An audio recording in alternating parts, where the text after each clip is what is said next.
Question और fix pattern बताने वाला हूं, हैक बताने वाला हूं, ट्रिक बताने वाला हूं। आज के बाद आपको अलंकार से रिलेटेड कहीं पर कोई भी प्रॉब्लम नहीं होगी। टफ बच्चों को लगता है वो है श्लेष अलंकार, और इसका ऐसी ट्रिक आज बताने वाला हूं, ऐसा हैक बताने वाला हूं, आपको इसके बाद कभी भी इसमें कोई कंफ्यूजन की बात करने वाला हूं जो आपके बोर्ड एग्जाम में आए हुए हैं और बहुत इंपॉर्टेंट है। ये क्वेश्चन आप जरूर प्रैक्टिस करके जाएं।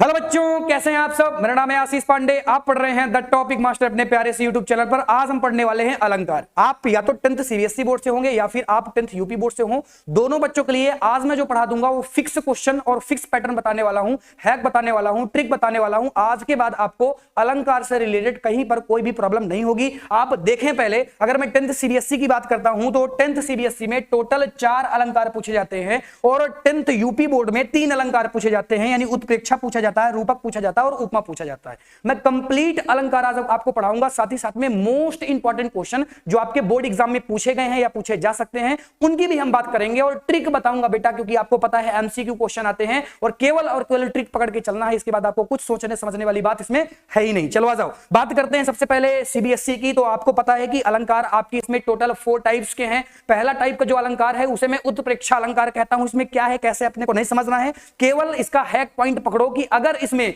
मानो, मनो, मनु, मानो ऐसे करके वर्ड आए, मैंने इतने वर्ड लिखे हैं, अगर इनमें से कोई सा भी आपको वर्ड दिखेगा तो आप ये समझ जाएंगे कि ये उत्प्रेक्षा अलंकार का एक एग्जांपल है। जैसे सामने आपके एग्जांपल लिया गया है, इसमें क्या लिया गया है, नेत्र मानो कमल है। अब ये देखो, मानो वर्ड यहां पर आ गया है ना, तो मानो का मतलब उत्प्रेक्षा अलंकार हो गया। देन यहां पर अगर आप देखेंगे तो यहां पर भी मानो आया है ना, तो ये आपका उत्प्रेक्षा हो गया। इनमें से कोई सा भी वर्ड अगर इन एग्जांपल में आता तो आप समझ जाते कि ये एक उत्प्रेक्षा अलंकार का एग्जांपल हो जाएगा। देन मैं नेक्स्ट अलंकार की बात करता हूं, अतिसंयोक्ति अलंकार। अतिसंयोक्ति मतलब बढ़ा चढ़ाकर किसी भी बात को कहना। यहां पर आपको हमेशा एक बात को 10 गुनी ज्यादा बढ़ाकर बताया जाएगा कि यार ये क्या ही है। जैसे आप समझेंगे एग्जांपल में, बढ़ा चढ़ाकर कहने का मतलब क्या है, जैसे यहां पर लिखा हुआ है कि हनुमान की पूंछ में लग ना पाई आग, लंका सारी जल गई, गए निशाचर भाग। कहने का मतलब ये देखो कितनी बड़ी बात कही कि हनुमान की पूंछ तो छोटी सी थी, उसमें आग नहीं लगी, लेकिन पूरी की पूरी लंका जल गई, यानी बढ़ा चढ़ाकर बात को बताया जा रहा है। तो इस तरीके के अलंकार को अतिसंयोक्ति अलंकार कहते हैं।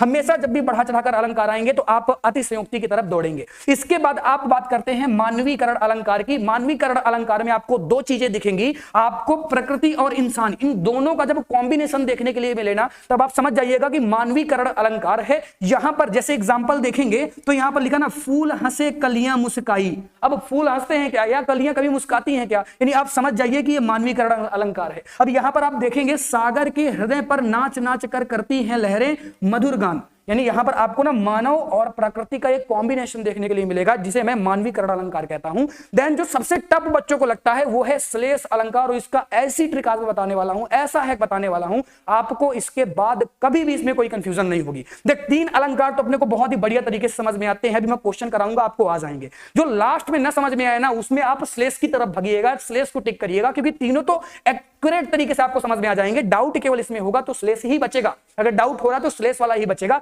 देख क्या कहता है, जब एक शब्द के अनेक अर्थ हों, जैसे लिखा हुआ है नवजीवन दो घनश्याम। अब घनश्याम का मतलब होता है बादल और कृष्ण, यानी यहां पर 2 वर्ड दिख गए एक ही चीज के, तो इसे हम कहेंगे श्लेष अलंकार। अभी मैं क्वेश्चन कराऊंगा तो आपको एग्जैक्टली सारी चीजें समझ में आ जाएंगी।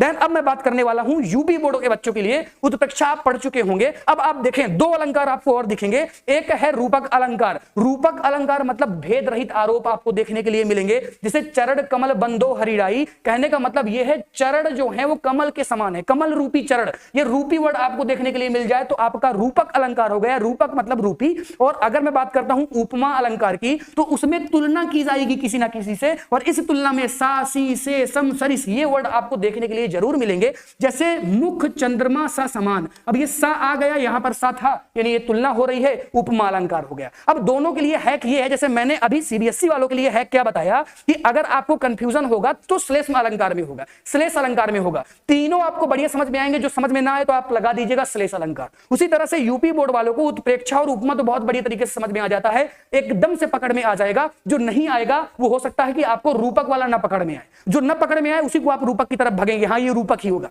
ठीक है ना। चल, अब मैं मोस्ट इंपॉर्टेंट क्वेश्चन की बात करने वाला हूं, ऐसे क्वेश्चन की बात करने वाला हूं जो आपके बोर्ड एग्जाम में आए हुए हैं और बहुत इंपॉर्टेंट है। ये क्वेश्चन आप जरूर प्रैक्टिस करके जाएं। जैसे कि पहला क्वेश्चन क्या है, देख, इसमें पूछा गया, बाण नहीं पहुंचे शरीर तक, शत्रु गिरे पहले ही भू पर।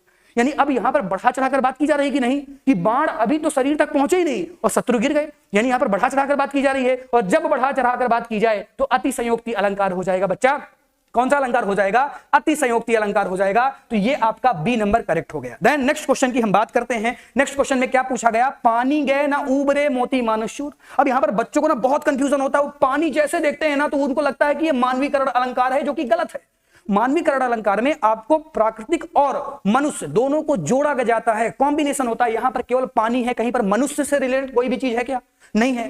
तो यहां पर ना पानी के कई अर्थ हैं, पानी के कई अर्थ हैं, इसीलिए ये आपका कौन सा अलंकार हो जाएगा? ये आपका अलंकार हो जाएगा उत्प्रेक्षा अलंकार। सॉरी, ये पानी के कई अर्थ हैं तो ये आपका श्लेष अलंकार हो जाएगा। राइट है क्या? चलो अब हम बात करने वाले हैं नेक्स्ट क्वेश्चन की। नेक्स्ट क्वेश्चन क्या है? देखो यहां पर लिखा हुआ है सखी सोहत गोपाल के उरुगुंजन की माल। अब ये देखो ना वर्ड आ गया, देखो ना ये सॉरी मानो वर्ड आ गया। अब मानो किस में आता था? उत्प्रेक्षा में आता था। अगर ये उत्प्रेक्षा में आता था तो ऑप्शन नंबर 1 करेक्ट हो जाएगा। इस तरह से मैंने कंप्लीट अलंकार आपको पढ़ाए। ये क्वेश्चन मैं आपके लिए होमवर्क के लिए छोड़ता हूं। सभी बच्चे कमेंट करके बताएंगे कि ये कौन सा अलंकार है। मैं इंतजार करूंगा आपके कमेंट का। और इतना पढ़ने के बाद आपको टेंशन लेने की बात नहीं, क्योंकि कंप्लीट अलंकार मैंने आपको पढ़ा दिए। इसके बाद जितने क्वेश्चन आपको सॉल्व करने हो ना, जितने करने हो उतने सॉल्व कर लो, आपको कभी कोई दिक्कत नहीं हो सकती है।